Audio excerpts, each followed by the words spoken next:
What's up, my friends? Mikey Two Guns here, our Bleepin' City. We're down here for the pregame report. We got about a little over an hour till kickoff. Nice, beautiful New England fall day. We got about 39 degrees weather right now. We got a slight breeze going from left to right if you're facing the far end zone. Should be a good game today. Both teams come in very, very close records. Pitt is coming in at 7-4. BC's coming in at 6-5. One thing to note: Pitt is down to their backup QB. Their starter was injured last week. Today, it's going to be Nate Yarnell getting the start for Pitt. He does have a little experience. He has about 760 yards for the year.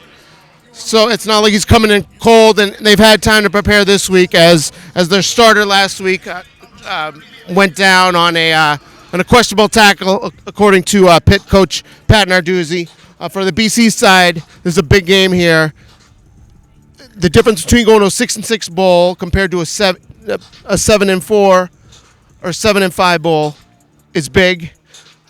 Last year they were 6-6. They went to the Fenway Bowl. Could be a similar fate this year. If they have a similar result today, they want to elevate that. Yes, it is nice to stay home and play close to home in a bowl like Fenway, but they have their sights on bigger and better things. Overall, it's been a successful season for Bill O'Brien. Of course, they'd want to be in the mix for a top 10, the playoff, but you can't have that every year.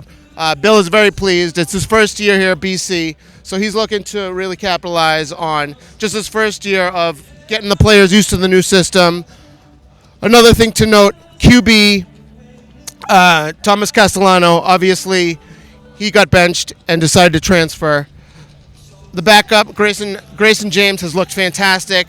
Last week, he really came into his own, making great decisions, looking more like a prototypical QB that you would expect to see in Bill O'Brien's pro-style offense. He runs a lot of things that they did with the Pats.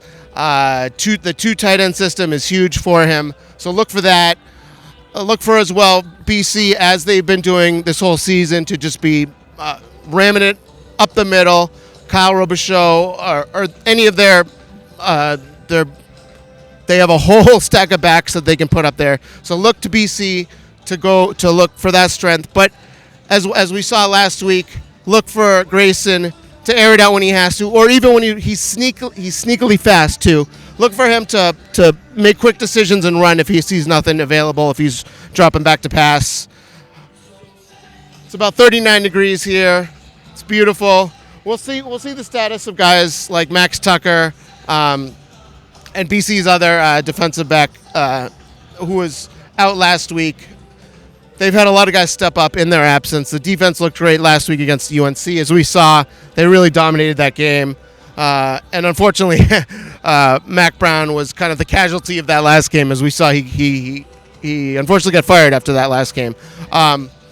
So anyways, down here, Alumni Stadium, final game of the season, big game, looking to increase that bowl status.